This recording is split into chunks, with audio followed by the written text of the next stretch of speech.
Hello, and welcome to Solutions for Your Life. Today we have Tanya Darez with us.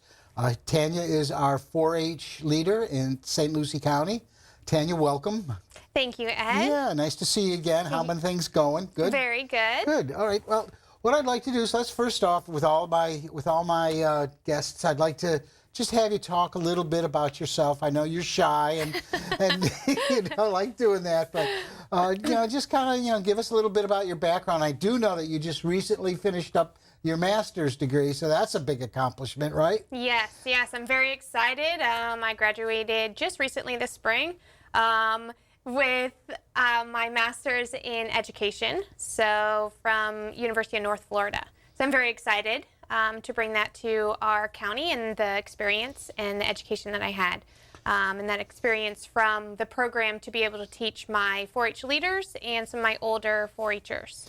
So you're able to take the knowledge that you've learned in these master's classes, right? And then, ideally, right, use them within your everyday work activities. Yes, absolutely. Well, I'm very excited to take that knowledge and apply it to those leaders here in St. Lucie County and hopefully do some webinars and some online activities with our adult leaders. So you had a lot of technology classes then, right? Yes. And with everything going technology based, it'd be nice to also provide that technology to our leaders. Well, yeah, because it seems that that's the way things are going now. I mean, we have online classes. You see online universities.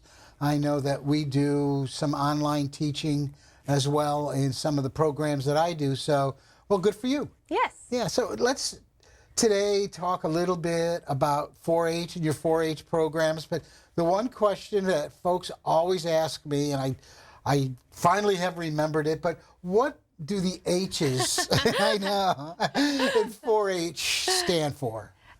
So head, health, hands, and heart. So what we're doing is we're teaching youth and adults essentially to use their head to think about their actions with their health, think of healthy living, healthy activities that are going to help individuals live a healthy lifestyle.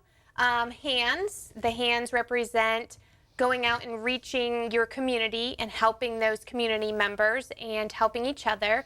And then heart, using your heart and thinking and sympathizing with others and being able to relate to others to create a stronger community.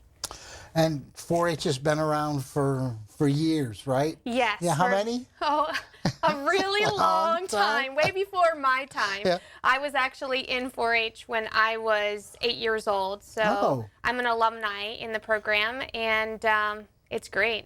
I love it. So, and there are a lot of active clubs. So 4-H has after-school activities, after-school clubs, and they also do school enrichment. Yes. So let's talk a little bit about the 4-H after-school clubs, how they're formed and how they work, and what's the benefit to not only your leaders, but to the 4-Hers.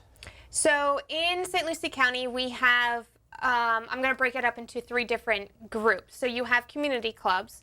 So community clubs are youth that meet outside of school hours, usually in the evenings or on the weekends. And these are kids that mainly focus on project-based programs. So this would be agriculture, it could be robotics, it could be shooting sports, it could be pretty much any activity a youth is interested in. So that's one portion, is community clubs.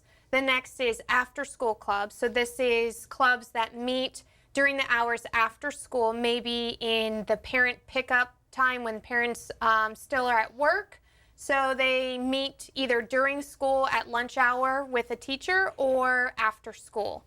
And so they're working with a teacher within the community, usually STEM related. So we're looking at science programs.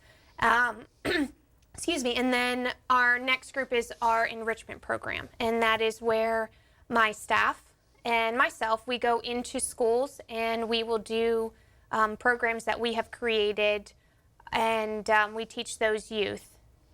STEM programs, agriculture-based programs, and they're ones that we have created on our own. So, how many active clubs then do you have in 4-H? So in community clubs, we have 27, and that includes 440 youth. So those are just the ones that meet after school hours. So we're looking at in the evenings and on the weekends in that community-based group. It's a lot of kids. Okay, so you go in and you train the leaders. Yes. And you'll provide that training at the beginning, usually at the beginning of the school year. And then those leaders go ahead and then they lead the active clubs that are involved in 4-H. Yes. So normally what happens is a community member will call me and have an interest. Maybe they were alumni from 4-H, or they heard about how 4-H has provided youth in their community, or maybe their child, an opportunity to grow, and they love our program. So they'll call me and ask, hey, can I be a leader? And I'm like, sure, you can be a leader. So I interview them. I make sure that they have the correct skills and the idea and the same motto that we have. We're trying to always make things better for our youth. And once they go through the interview process, then we do a level 2 background screening to make sure that our adults that are teaching our kids are safe. And then they go through a 4-hour training with me on how we use our 4-H curriculum. So then that's really important to be able to have the leadership on, in that they've been vetted in a sense, and that they've had the level background checks. And so how do the new leaders kind of start off, and are they kind of shy? Do they pick it up right away? Because you have the experienced leaders, and is there a mentoring program from the experienced leaders to the new leaders? So we're creating a mentorship program now. Oh, yeah, okay. And right now I am their mentor. So normally what we do is we'll get, if it's a brand new family or a new community member, we will get them grouped into a stronger club so they can run their club on their own, and I'm there to help lead them and guide them in the correct direction. And then we will have a experienced leader go out and kind of mentor them, like, hey, these are the things that our community has to offer. These are the people that help support our program. And sometimes they will guide them in, hey, this worked for us, this didn't work for us, so that we're not recreating the wheel for these leaders. Instead, we are providing them all the tools to be successful. So I know you have some of the more traditional clubs. You'll have the beef and swine clubs and horse clubs, and those have been around for years. But talking with you the other day, you were saying that you have some new clubs that are coming up, and one that kind of piqued my interest was robotics. Yes, so we do have a robotics club this year. We're very excited to have that opportunity to offer that to the youth. And it's interesting because the youth can take it to a different level. Essentially, they can just learn how to build things and create small little robotics that they can drive around and have competitions, or they can take it to an actual competition state where they get a little kit, they build the kit, and then they compete against other 4-H groups around the state. So it's not just building something really small, and maybe it's not welding it, but when they hot wire certain things, and it's much more. They're understanding the mechanics of the equipment that they're using. So that's one interesting club that we've offered. But another one I'm very excited about is our shooting sports club. They have really done very well this past year, and so now we're rolling into our second year with this club, and they've actually placed first and second in some of the state competitions. So very excited about that. So there's kind of like a local and then a regional, and it goes to state. So, well, then where's the competitions held? Are they just held in like up in Gainesville every year, or is there a certain area that they'll compete at? So it depends on the county. So 4-H agents around the state of Florida can run different competitions. Certain the main things that the agents do are things that they are interested in. So our kids competed in Gainesville, they competed in Lake Placid, they competed in, I think it was Sarasota, so different areas within the state. They did air rifles and shotguns. And so this year we're going to be adding archery to our program. So our kids started out with 2 different disciplines within the shooting sports program, and then they found interest in another discipline. So we've added another leader this year to teach that archery discipline to the kids. So all these clubs, your shooting club and robotics and swine, how does those clubs prepare youth to be better citizens as they grow older?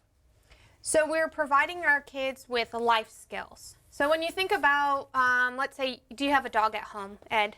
I do. Okay, you have a very cute dog, right? Yes, I do. Okay, so when you are taking care of your dog, there's a lot of responsibilities with that. You have to feed your dog, water your dog, take it to the vet, walk it, clean up after it, all these different responsibilities. So we're adults, and to us, it's second nature to take care of something, but as children, you know, they are starting to learn the skills of being responsible. So when we start adding different projects, if it's a rabbit, which is very small, but there's a lot of responsibility that goes in to carrying that rabbit and understanding what that rabbit needs, now we're putting that responsibility on a child with the guidance of the parent, and that child gains those responsibilities. So with the project that they work on, if it's a small animal project, we'll use a rabbit.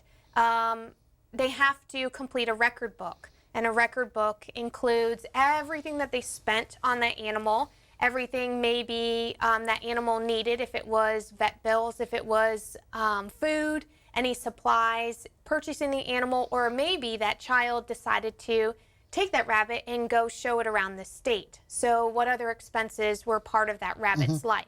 So the kids learn the responsibilities. They're gaining more life skills because when we get older, we have bills, we have responsibilities, and if we can teach the kids at a young age how to take care of something, even if it's a rabbit, they're going to start growing into larger projects. So an 8-year-old can start out with a rabbit, and then when they get, to 9, they could jump into a steer project, which is really big compared to a rabbit, but Sure. Those kids are learning those life skills. They're gaining those life skills and the responsibility through the project. Well, they're also learning math skills, and they're Yes. learning business skills and marketing skills. So Yes. you're in essence, preparing them to become young business people. Yes, And absolutely. so, and now you also do school enrichment programs. Yes, we do. And so why don't we talk a little bit about that next? I know there's a difference between the clubs and some of the school enrichment programs. You have 2 program assistants that assist you in those schools. So let's talk a little bit about those for a bit. So our school enrichment programs, we have a diverse teaching ability. So between my 2 program assistants and myself, we will go into various schools that book us. And so we will range from one of our programs that we do is Bugaboo, and Bugaboo is the kids are learning about entomology. So we have a cute little name that goes along with it, and so that's usually kindergarten through 2nd grade participate in Bugaboo. So they're learning about the different parts of an ant, and so they're piecing the parts together and identifying those. So we can play with our enrichment programs and make these enrichment programs fun for the kids, but they're actually learning, pretty big terminology in entomology-based programs. So that's one. So we do Bugaboo. We have Indian River Lagoon programs. We have quite a few of those because we need to educate our youth within St. Lucie County on the issues that we have with our Indian River Lagoon. So we want to start growing the population that's going to start being aware of our issues and start correcting them. And so we have a program out at Indian Hills, and the kids look at the different types of, I'm trying to think of the word, the different types of BMPs. There it Okay. is, the BMPs. And that's best management practices. Yes, best management practices that we have, that the city has implemented to help stop the pollution. So our youth are going out and learning about those BMPs and how they affect the Indian River Lagoon. So that's one of the programs. Another program that we have is the embryology program. So the kids learn about agriculture and how a chick develops over 21 days. They keep an incubator in their classroom, and they watch the chicken grow in the egg with a candler. And then they observe those chickens in their little brooder box for a couple of days. Then we come and get them. Another program that we have is our vet program. We offer this to one of our schools here locally that has a vet tech program within the middle school. We have a good partnership with that teacher, and they come out to our farm and they learn about the animals and the health of the animals, and gain some veterinary skills with that. We also have our 4-H farm, and that is where our kindergarten through 3rd grade come out to our farm and they participate in a field trip. They move around our farm and they learn about what animals do for them in agriculture, what they gain from them. We also have a garden out there, like a vegetable garden and a butterfly garden. This past year we saw a lot of caterpillars, and the kids were really excited to see a caterpillar and then a chrysalis in our garden. Another program that we have, and this will be our 2nd year into it, is our mobile farm program. And we take our animals from the farm and go to schools that can't physically make it out to our farm. Either they can't get the buses to come out there, so we're able to bring the animals to the school, and a large population of school can then interact and learn about where their food comes from. And that's a new program for you. So, and you're one of the only 4-H agents in the state, Yes. I understand, that is doing that program. Yes. Okay, so let's talk a little bit more about your 4-H farm. Okay. Because I get to go down there once in a while, and I know our deputy county administrator, Mark Satterley, once in a while will come down and help teach that program. So how long has the farm been in existence for, and what are some of the animals that you have? Again, a long, long time, right? Yes. So when I came into this position, it will be 2 years. I inherited the farm, and the farm has been there, I want to say, for maybe 25 years. Yeah, it's been a while. It was there before I started. I know I've been there for 20 years. So Yes, so it's been a while. It's been there for a really long time. And so we have a horse out there. And so the horse is there to teach the kids as to why we have a horse on the farm. What is the horse used for? So we have a horse, we have a donkey. Our donkey is named Mike. He's very sweet. He protects all of our animals out there. When the kids come out on their bus, he always makes his yee-haw noise, and the kids love that. And then we have the kids also make his noise when they're sitting and learning about the animals. We have sheep. We have goats, a dairy calf that we get from a local farm. They give us one of their weanlings every single year, and so we teach the kids where their milk comes from. And one of the funny things that we always ask the kids is, where does chocolate milk come from? And they always think that it's from a brown cow. And so then we try to tell them, well, this cow is black and white, so what color milk does it make? If you know, chocolate milk comes from a brown cow, then what color does this cow make? So we always try to correct them and tell them, hey, you know, all cows make white milk, and we just add cocoa powder to it to make it brown. And they're like, oh, that's great. And a lot of those kids have never seen an animal. Correct. A lot of them have never seen a potato. Yes. And so now they can figure out that, you know, their French fries don't come from a fast food restaurant. Yep. That they actually, you know, come from the ground, and that you cut them up and that you cook them. So there's a lot of real good learning strings on that farm as well. Yes, it's really interesting to see the kids when they go to the garden. So it's one of our garden does really well out there, has a lot of fruits and vegetables. And I always ask the kids, you know, what did you see on the garden? Can I eat it yet? They always see tomatoes, they see broccoli, cauliflower, lettuce. And then we try to tell them, you know, things grow under the ground, and these are the tops of radishes and carrots, and they get to smell the herbs, so they know what different herbs look like when they're actually on the plant. Sure. And they get to, I always tell them to wake the plant up, and then you can smell it. So, and then you throw an outrageous Halloween party out there also, don't you? Yes, we do. Yes, we do. We have a spectacular event. And the community members really enjoy it, and it's a good time for the community to come out and meet all of our animals and all of our community clubs, because they participate in it, and we do trick-or-treating and education with our community members out at the farm. Wow, you're busy. Yes, we are. But you also have, once a year, you have the county fair that you're always involved with. So let's, in the, the next 8 minutes or so, let's talk a little bit about the fair. And I guess my first question is that how does 4-H work with the county to prepare for the fair? So our kids start with their projects. In the beginning of the year, they have to choose which project they would like to focus on. And then throughout the year, we provide workshops.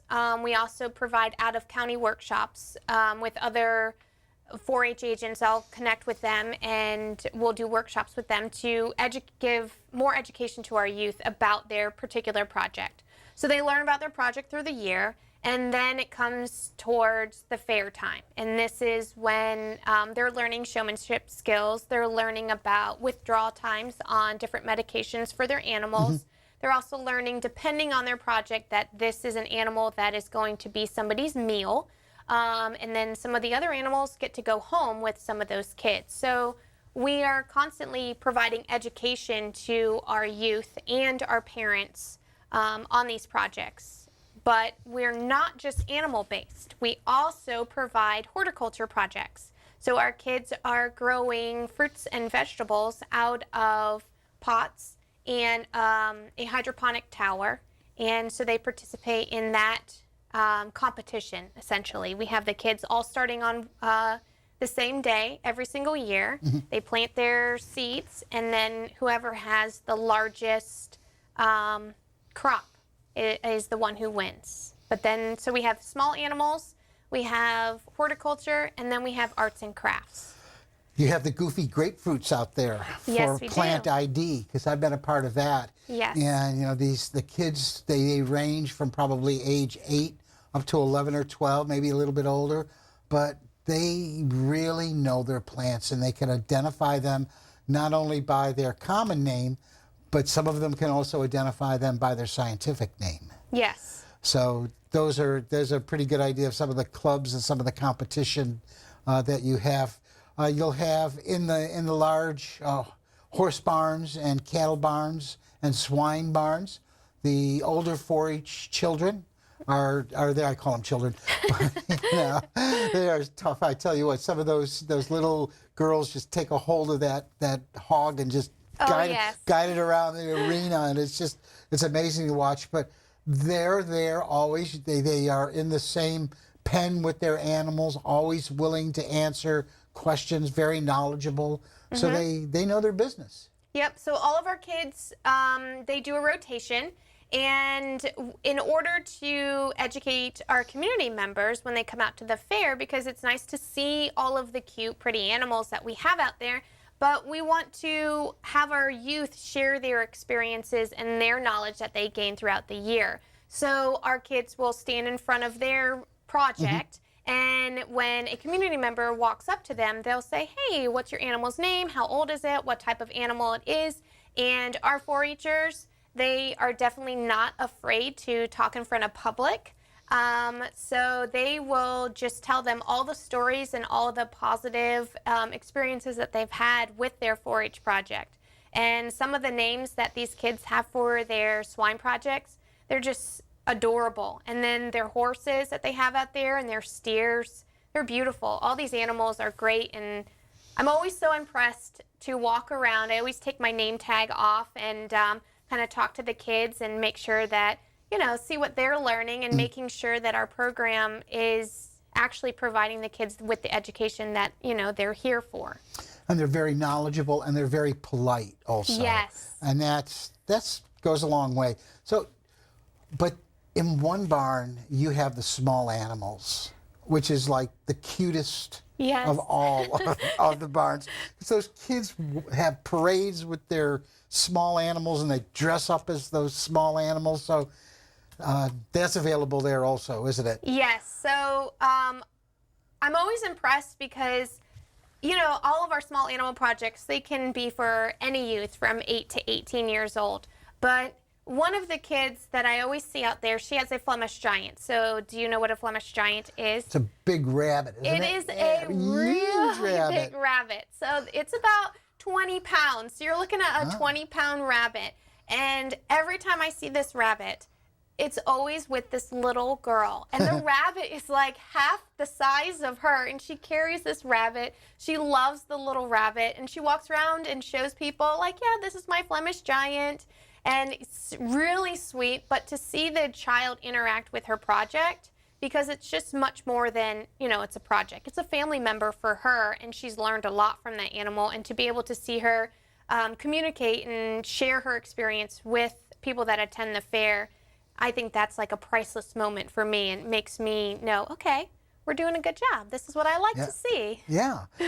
So now the fair is traditionally the last week of February, is that Yes. right? And then the first week of March? Yes. So okay. normally it's the last full week of February, and then it goes until the last Sunday of March. And so one of the things that 4-H does is on our 2 Saturdays during the fair, one of the events that we do, that we put on, is our Pee-wee Pig Show. So if you've never seen that, Ed, it's really cute.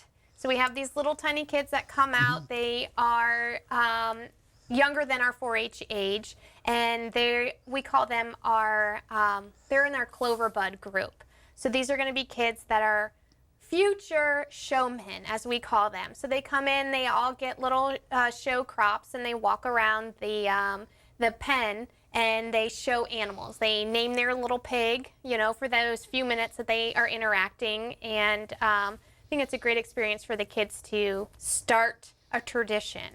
Yep. Well, I could go on for another half an hour, but we're running out of time here. So I want to thank you all so much for being on the show with us today. Well, thank you, Ed. And thank you for being such a great 4-H leader in St. Lucie County, and also Debbie McManus. I know if I didn't mention Debbie's name, she would sleep at night. And of course, also Carly Barker. Yes. And Carly's new daughter. Yes, Vera. Vera. Yep. So thank you very much, and thank you for all the great work you do for us. Thank you very much, Ed. Mm-hmm.